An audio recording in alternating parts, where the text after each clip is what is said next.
I'm here on my work computer, and recently my drive, this NVMe drive, started to get kind of full, started to get close to 90%. And so I asked them, like, can I upgrade my internal storage? No, we can't upgrade internal storage. You'll just have to use a USB external drive. And so I happen to have a 128 gig flash drive available. That was a gift.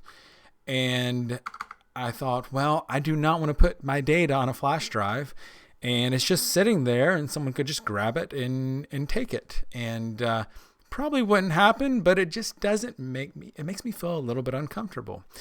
And so what I did is I encrypted that flash drive with LUKS. And before I go any further, I want to mention something.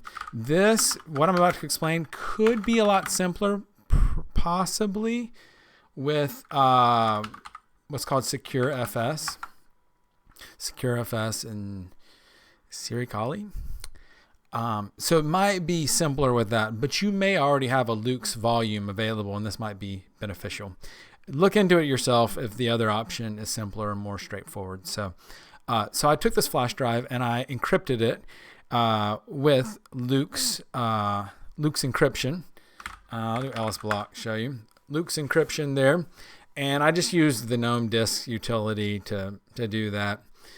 And so what I do is when I log in to my profile, it unlocks the LUKS volume automatically.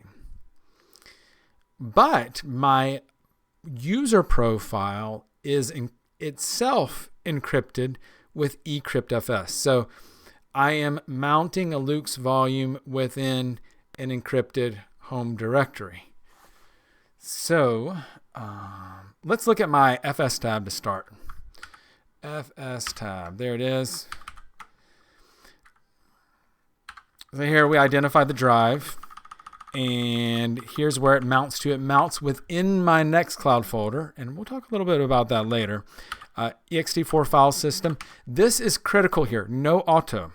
Were it to say auto, that would mean that it would try to mount before this directory is even a possibility, because this structure is only there after eCryptfs unlocks my home directory. So the no auto thing is very important.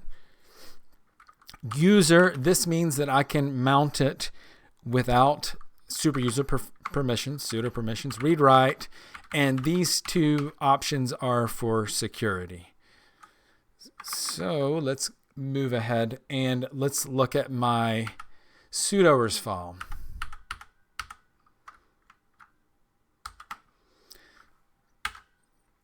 So I'm pretty sure you have to have the exact command of what you, like, let's say you want to be able to run something without root permissions. I'm pretty sure you have to have the exact command to be able to do it.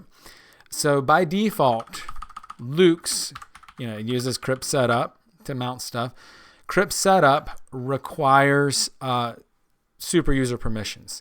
And so what I've done here is I've said, hey, I want to be able to run crypt setup as my user without having to put in my super user password. So this is the exact command that's run when I log in.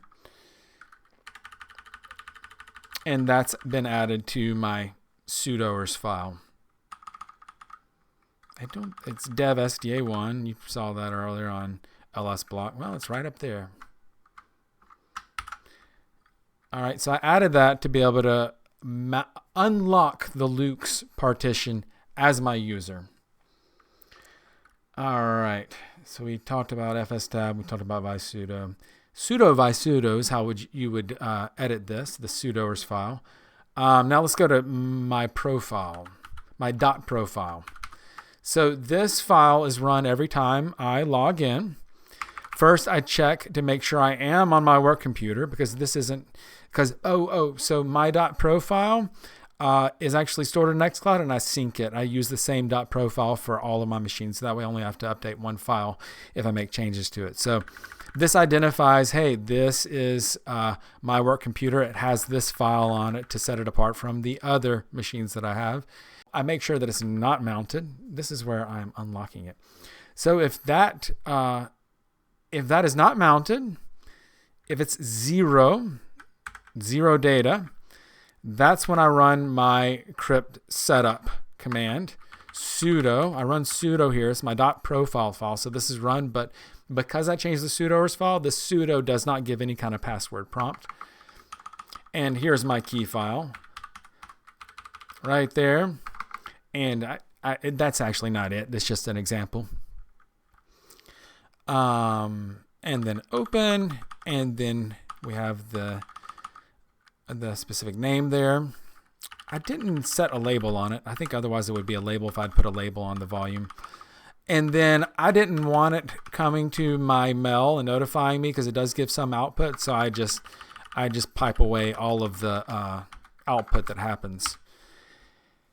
And then because I set up FS tab with user, with that user option, I do not need, if it had said no user, then I would need to be super user here. But I can just mount it. I can just run the mount command. And so we unlock it here, and then we mount it. And this is done at login. Now let's actually look at this file, my key file. So h.myKeyFile, zoom in a bit. And this is overkill. I set the owner to root, and I set chmod to 600. So that way people can't see my key file. I pretty much lock my screen every time I walk away, so it's fine anyways. Next, let's look at my rc.lua. And I wanted to show, so after .profile and all that, when I'm starting a graphical session, I launch this nCloud, which is short for Nextcloud. So let's show this. So if it's my work computer, before starting Nextcloud, so if there's some kind of an issue and the volume did not actually mount, it'll just show up as an empty directory. If Nextcloud suddenly sees an empty directory there, it's going to think, oh, Brock deleted all those files. Well, I better update everything. So I need to absolutely make sure that that flash drive mounts. And if it doesn't, don't start Nextcloud. So I do this, I run df, and I make sure that it's actually mounted, and then I actually make sure that data is showing up there in this directory. And so as long as those are non-zero status, I see if Nextcloud's already running. And if it's not running, then I launch Nextcloud. So I run that to start Nextcloud. And so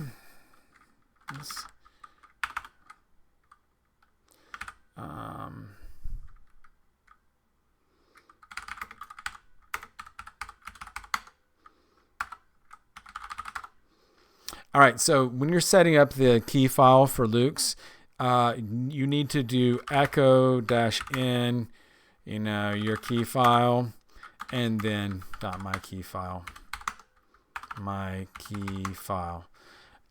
So this is important because it doesn't need to have a new line character in it. So little tip there. And so let's talk about security. Let's say someone grabs my flash drive and runs off, they plug it in. Well, the key file is on my computer, and let's say the computer is turned off. Well, that data is encrypted, so they can't get to that data. Even if they pull out my hard drive, my key file is encrypted because I'm using eCryptfs. And so it's secure in that way because the key file itself is encrypted. And when I log in to my home directory, to my profile, it unencrypts it, and then it mounts it. Then it unlocks it, and it mounts it.